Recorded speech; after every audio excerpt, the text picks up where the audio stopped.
Okay, here's what I want to do. I want to show you how to make a really decent income, really simple, and put together a retirement plan at the same time, and put together a kids, grandkids, what have you, um, education fund. So it's all really easy to do it. But first thing I want to do is I want to talk about something that just drives me crazy. I see it out there all the time, and it's this theory or this way where people put information out there and tell you you can do all these different plans of what you can do and how you can do it and all this kind of stuff. So the first thing that people will talk to you about is they'll talk about you can buy or invest in something, a thing. So let's give some of these things a name. So they go like this, and they go, okay, you can go and buy a car, and you can pay, let's say, $2,000 for the car. Okay, now if you know what you're doing, you can clean it up, kind of fix it up. Maybe there's a couple things wrong with it. Put a little bit of money or blood, sweat, and tears into it, and you can turn around and sell it for $3,500. Okay, so there is a simple little plan, and those numbers look good. You know, make $1,500, or let's say you got $300 cost in it, and you make $1,200 off of that, and you do that over and over again. I have a commercial tenant who's also a student of mine, and he does exactly that, and he does really well at it, and he's really good at it. Next thing you can look at is you can look at gold. Okay, you know, we all hear about gold all the time, so you can buy gold at $1,100 per ounce.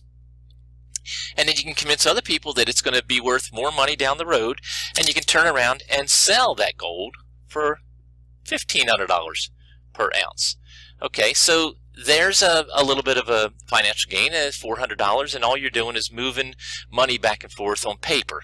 So this is theory. So now let me get into, this is still theory, but let me get into something else. It's a little bit more complicated, but it's not too terribly bad. But you could get into buying notes. So a note is a lien on a thing. Typically, it's a lien on towards like a mortgage on a house or what have you, but and we'll just keep it that way right now. But bottom line is, you could turn around and buy that note, and you could spend $20,000 on buying that note, and you can turn around and sell it or collect the payments on it, even more so, for $37,500. Now, to be able to receive $37,500 off of your $20,000 investment, this would look similar to this. You could receive $300 per month at 125 months.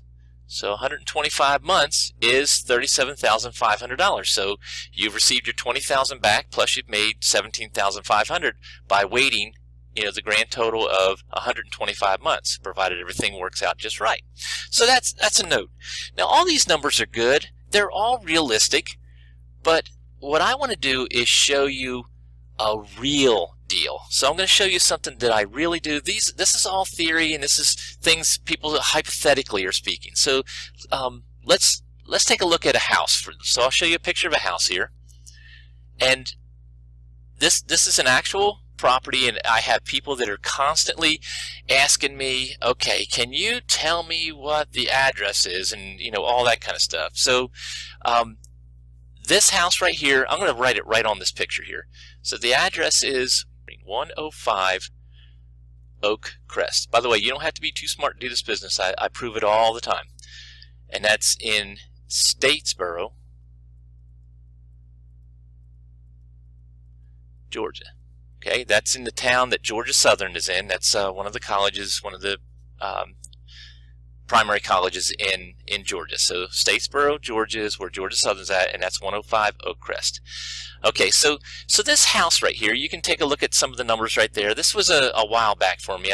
I've made $50,200, and actually I've made a whole lot more than that, but I'm just going to keep my numbers way down for you on this so that it doesn't make you go too crazy seeing this. This property, this is the way that it worked. So remember, I said that you can buy or invest in an income or in an income producing thing, or you can buy or invest in a retirement plan, or you can buy and invest in an educational, financially supported educational program. Okay, so the first thing for me is that I paid for that property, that house I just showed you, I paid $10. $10 for it, okay? And I do this over and over and over again. So for my $10 investment, as of now, I've received more than $55,200 on that property, and that's not the impressive numbers. To me, I look at it differently than most people. People go, oh my God, 55,000. I don't look at that number as being as important a number. The number that I look at, which is way more important to me, is this house costs me per month. Now this is my cost per month, and I don't take over the responsibility of this cost per month until after I have an end buyer in place who's paying me. So the cost became $700 a month for me. So I did my $10 investment, got my end buyer in place who's paying me up front, then I take over the responsibility of the cost of $700 a month. My end buyer now is paying me $1,500 per month. Now it doesn't take a rocket scientist to figure out that's a good deal right there. The cash flow on this, which is the money after the cost is paid, is $800 a month. So where does $800 a month go to? It goes to Hip Pocket National Bank or Joe's National Bank here. So that's my money, that's my income off of the property. They stay in a lease purchase until they get their down payment up enough to make me comfortable converting the deed. Their monthly payment stays at that $1,500, and my cost stays at $700. So once we get all the way through this, this will go on for me another 21 years. That'll go on for me having to pay the $700. The $1,500 will go on longer than 30 years, because first they're going to lease it from me until they get their down payment up. Once they get their enough skin in the game, then I'm going to convert the deed. Then it's going to start at 30 years to go on that one for me. So how long will it be before they put enough of a down payment to make me comfortable? It might be another 6 months, could be another 3 years. I don't know. It's going to depend on them. But the bottom line is, when I do that, I also have on the back end, so on my back end, there's another $47,000 sitting there that's my money on the back end of this when they cash me out. Now I don't stop anyone from cashing me out, but I'm not interested in actually receiving that $47,000. I'm only interested in continuing to receive this.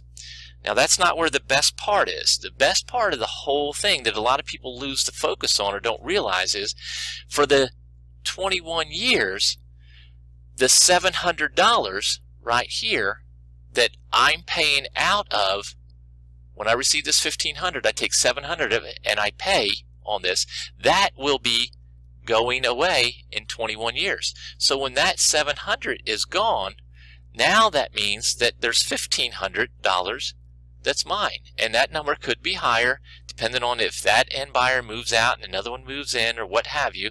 But that $1,500 per month becomes my money. Instead of it just being $800, it becomes $1,500.